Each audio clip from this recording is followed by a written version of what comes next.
বিসমিল্লাহির রহমানির রহিম। আলহামদুলিল্লাহ, মহান আল্লাহ তাআলার লাখো কোটি শুকরিয়া যে মহান রব্বুল আলামিন আমাদেরকে কোরআন মাজিদ শিখার জন্য আল্লাহ তাআলা আমাদেরকে তৌফিক দান করেছেন। আল্লাহ তাআলার ঐশী গ্রন্থ যেটা আসমান থেকে পাঠিয়েছেন, আল্লাহ তাআলার বাণী, আল্লাহ তাআলার কালাম শিখার জন্য আল্লাহ তাআলা আমাদেরকে তৌফিক দান করেছেন। যেই কোরআনের সাথে যে লেগেছে সেই সম্মানিত হয়েছে। যে কোরআনটা উপদেশে ভরা, যে কোরআনটা আমাদের সুস্থতার জন্য আমাদের ডাল স্বরূপ। আল্লাহ তাআলা বলেছেন যে ওয়ানুনাজ্জিলু মিনাল কোরআনি মা হুয়া শিফা, এটার মধ্যে শেফা আছে।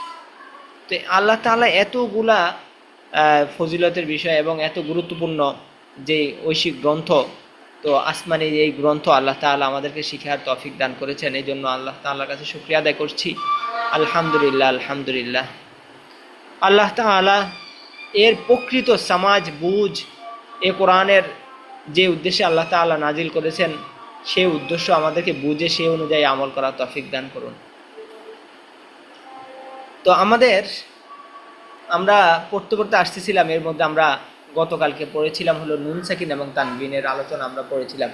তো নুন সাকিনের সাথে আমরা প্রথম আমাদের পরিচয় হয়েছে কোথায় সেটা আপনাদেরকে বললাম, যে নুন সাকিনের সাথে সর্বপ্রথম আমাদের পরিচয় হয়েছে আমরা যখন তানবিন পড়লাম, দুই জবর দুই জে দুই পেশ যখন পড়লাম, যে এটা যদি বা ধরি, হ্যাঁ, তাহলে বা দুই জবর বান, বা দুই জের বিন, বা দুই পেশ বুন, বান বিন বুন। হ্যাঁ, একটা তখন বলছিলাম যে এখানের মধ্যে একটা নুন সাকিন লুকায়িত থাকে, বাংলাতে একটা হসন্তলা দন্তন্য।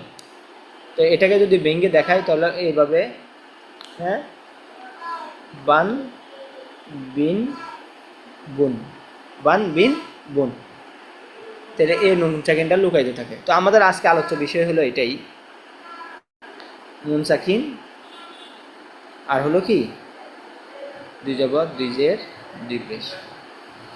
নুন সাকিন এবং তানবিন যখনই আসবে, নুন সাকিন এবং তানবিন যখনই আসবে তখন আমার সামনে দেখতে হবে নুন সাকিন এবং তানবিনের কোথায়, সামনে। অর্থাৎ আমি তো এদিকে দিছি, এটা হলো এদিকে হবে না, ওইদিকে হবে আর কি। তো নুন সাকিন এবং তানবিনের সামনে দেখতে হবে ওই 8 হরফ আছে কিনা। হামজাহা আইনহা গইন খ রলাম, হামজাহা আইনহা প্রথম 3 মাখরাজ, হামজাহা আইনহা গইন খ আর হলো রলাম। এই 8টি হরফ যদি থাকে, অর্থাৎ প্রথম 3 মাখরাজ আর হলো রলাম, এই 8টি হরফ থাকলে আমরা নুন সাকিন এবং তানবিনকে আমরা গুণনা করব না।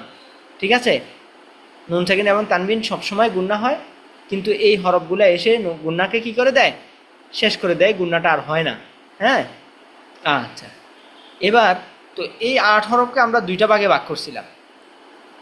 6টি হরফ কি আলাদা, ইজহারের 6 হরফ আর ইদগমে বেলাগুন্নার 2 হরফ। তো এখানে আমরা দুইটা ভাগ করেছিলাম। এর পরবর্তীতে গুন্না যে হয় সেগুলা হলো কি কি, সেগুলা আর বাকি যত হরফ আছে, তাহলে 15, 16, 17, 18, 15, 20 আর হলো কয়টি হরফ, 20টি হরফ। 15 আর হলো এই 20টি হরফ থাকলে, বাকি 20টি হরফ থাকলে আমরা কি করব, গুণনা করব। ওই 20টি হরফকে আমরা 3টা ভাগে ভাগ করব।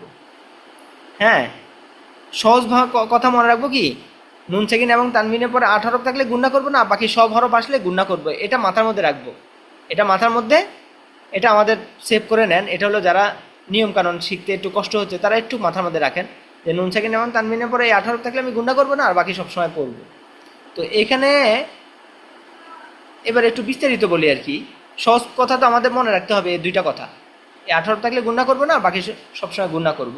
তো 8 হরফকে যেরকম দুইটা ভাগে ভাগ করছি, আর এই এখানের মধ্যে যে 20টা হরফ আছে, এই 20টা হরফকে আমরা 3টা ভাগে ভাগ করব। ইকফার হলো 15 হরফ, ইদগমে বাগুন্নার হলো 4 হরফ, ইদগমে বাগুন্নার 4 হরফ, আর একটি হলো একলাবের হরফ, একটি হলো একলাবের হরফ। তো এই সবগুলো হরফ আসলেই কি করতে হবে, আমাদের গুণনা করতে হবে। তো আমরা এটাই পড়তেছি ভালো করে ইনশাল্লাহ। তো একটা একটা করে পড়ি। ইকফা অর্থ নাকে ভিতর লুকাইয়া গুণনা করিয়া পড়া। ইকফার হরফ 15টি, তাও সাও জিমো দালো, জালো যাও সিনো সিনো, সদ দদ তাও যাও ফাও কফো কাফ তাও সাও জিমো দালো দালো সাও সিনো সিনো সদ দদ তাও যাও ফাও কফো কাফ। নুন সাকিন অথবা তানবিন, ওই পড়ার নিয়ম একই রকম। নুন সাকিন অথবা তানবিনের পরে ইকফার 15 হরফে যে কোনো এক হরফ আসিলে উক্ত নুনে সাকিন অথবা তানবিনকে নাকের ভিতর লুকাইয়া গুন্না করিয়া পড়িতে হয়। যেমন ওয়ালা আনতুম, এই যে আং নুন সাকিনের পরে কি আসছে, ওই 8 হরফ কিন্তু নাই। এই যে নুন সাকিন নুন সাকিনের পরে 8 হরফ কোনোটা আসছে? হামজা হা আইন হা গইন আসছে? রলাম আসছে হলো তা ইকফার হরফ। মা সাকুলাত শাই ইং জাদালান দাক্কান দাক্কান সফ ও মুনযিরুনা নাফসান, সিনটা গুণ হবে। সিনের পরে এখন একটা আলিফ দেখতেছি আমরা, তো যেটার উপর জবর জের পেশ কিছু নাই সেটা ধর্তব্য না। তো তানবিনের পরে যে আলিফ আসছে এটা ধর্তব্য না, আমাদেরকে যা দেখতে হবে।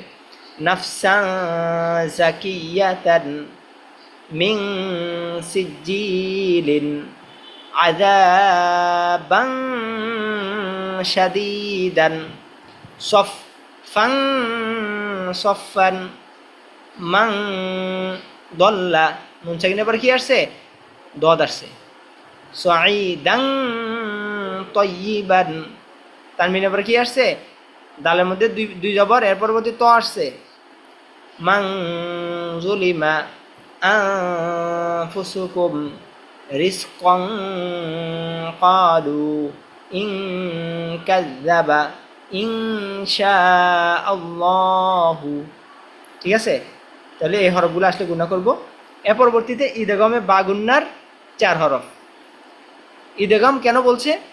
নুন সাকিন এবং তানবিনের পরে যদি ওই ইদগাম বেলা গুন্নার যে 2 হরফ এবং এই 4 হরফ এগুলো আসলে এগুলার মধ্যে তাসদিদ হয়। নুন সাকিন এবং তানবিনের পরে তাসদিদযুক্ত কোনো হরফ আসলে মনে করবেন যে এটা হয়তো ইদগামে বাগুন্না বা ইদগামে বেগুন্না।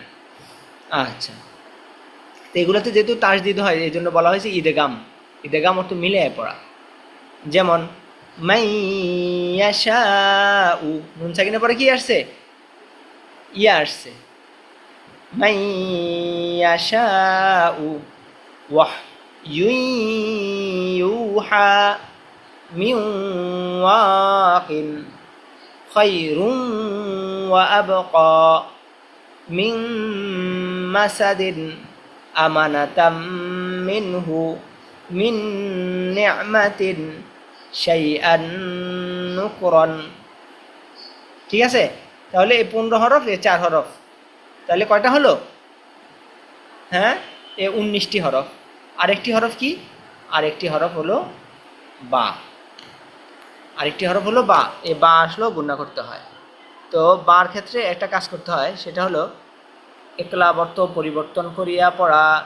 ইকলাবের হরফ একটি, বা নুনে সাকিন অথবা তানবিনের পরে ইকলাবের হরফ বা আসিলে উক্ত নুনে সাকিন অথবা তানবিনকে মিম দ্বারা পরিবর্তন করিয়া গুন্না করিয়া পড়িতে হয়।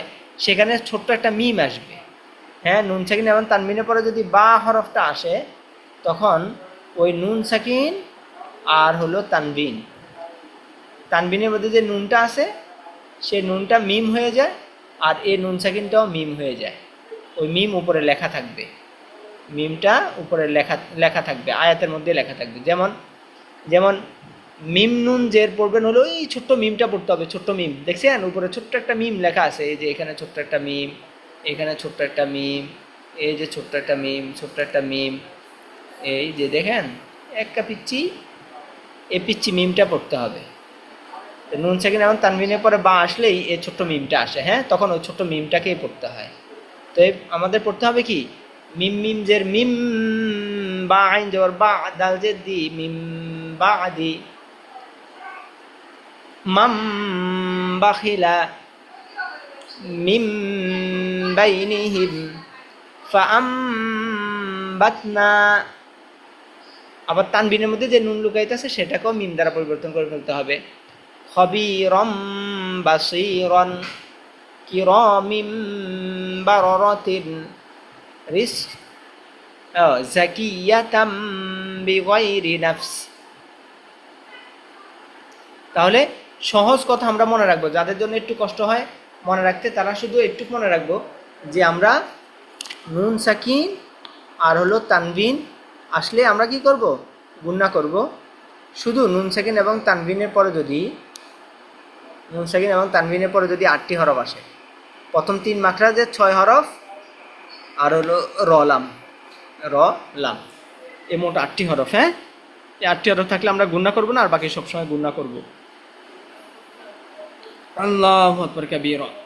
তো গুণনা হয় না যেগুলা, সেগুলোকে 2 ভাগে ভাগ করলাম। ইজহারের 6 হরফ আর হলো ইদগামে বেলাগুন্নার 2 হরফ। আর যেগুলো গুণনা হয় সেগুলোকে আমরা 3 ভাগে ভাগ করছি। ইকফার 15 হরফ, ইদগামে বাগুন্না 4 হরফ, ইকলাবের 1টি হরফ। হ্যাঁ, আর যাদের জন্য মনে রাখতে কষ্ট হয় তারা শুধু একটু মনে রাখবো যে প্রথম 3 মাখরাজ আর রলাম আসলে নুন সাকিন এবং তানবিন গুণনা করব না, আর বাকি সবসময় নুন সাকিন এবং তানবিন আমরা গুণনা করব। একেবারে সহজ পড়া ইনশাআল্লাহ। কালকের পড়ার মাধ্যমে আমরা তাজভিদের নিয়ম কানুন থেকে আমরা পরিপূর্ণভাবে বিদায় নিব এবং এই পিছনের পড়াগুলোকে আমরা ইনশাআল্লাহ রিভিশন দিতে থাকবো ইনশাআল্লাহ।